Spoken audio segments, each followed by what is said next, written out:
Exercise 5.2 question number 17 find the 20th term from the last term of the AP. इसमें हमने 20th term find करनी है from the last term of the given AP में से। तो इसको solve करते हैं। एयर ए हमारे पास 3 है, डी 8 - 3 5 आ गया, L stand for last term,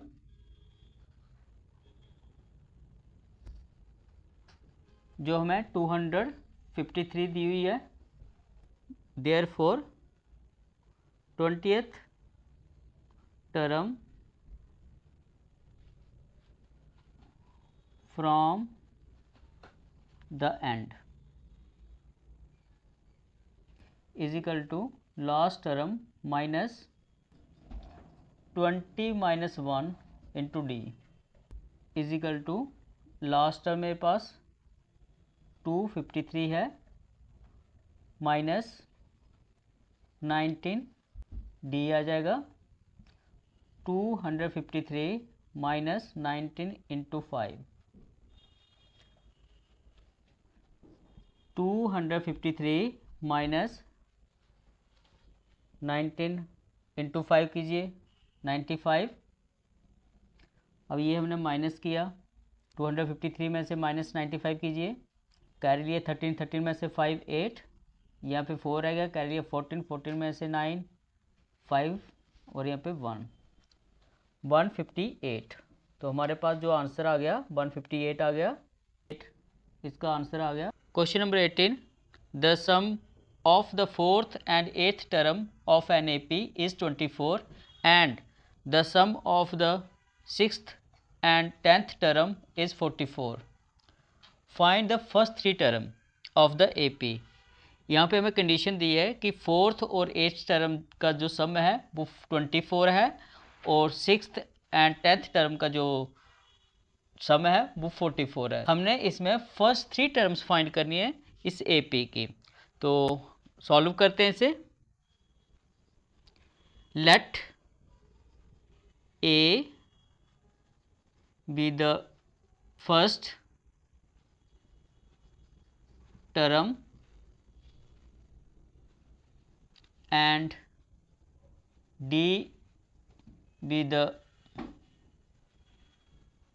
common difference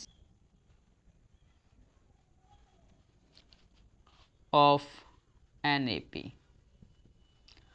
First condition, according to first condition, A4 plus A8 is equal to 24, which implies A4 A plus 3D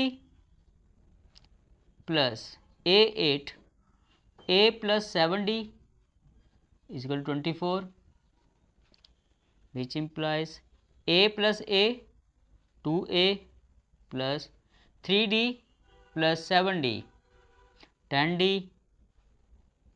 24।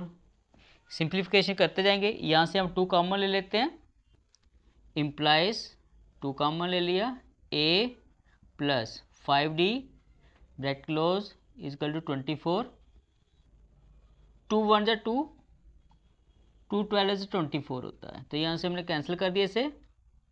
Implies A plus 5D is equal to 12। ये हमारे पास first equation बन गई है। ऐसे ही हम second equation find करेंगे। Second condition में हमें दिया है the sum of the 6th and 10th term is 44. According to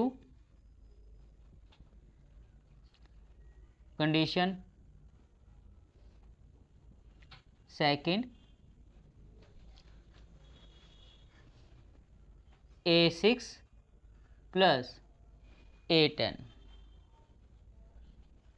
is equal to 44। Simplification कीजिए इसे भी,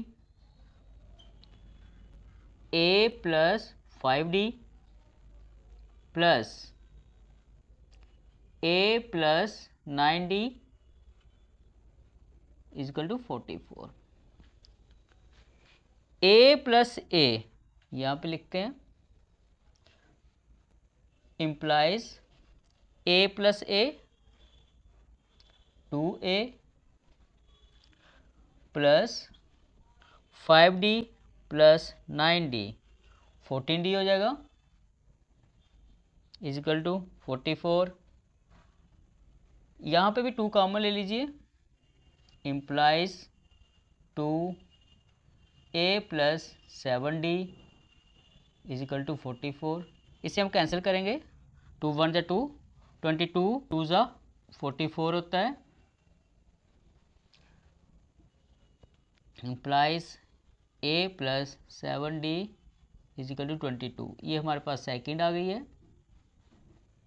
आगे हम करेंगे सब्ट्रैक्टिंग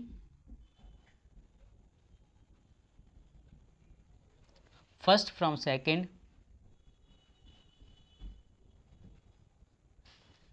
तो सेकंड पहले लिखेंगे, a plus 7d is equal to 22। First हमारे पास है a plus 5d is equal to 12। Sign change, minus minus minus, क्योंकि सारी हमारे पास पॉजिटिव है इसलिए सभी a में से a कैंसिल हो गया, 7 में से 5 2d, 22 में से 12 10। तो d is equal to 10 upon 2, 2 1 जा 2, 2 5 जा 10। तो d हमारे पास फाइंड हो गया 5। Substituting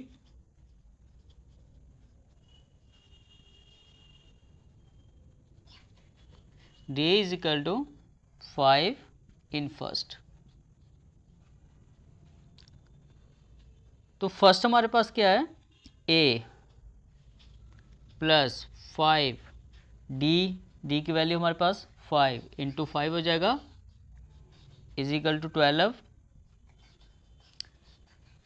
implies a 5 into 5 25 is equal to 12।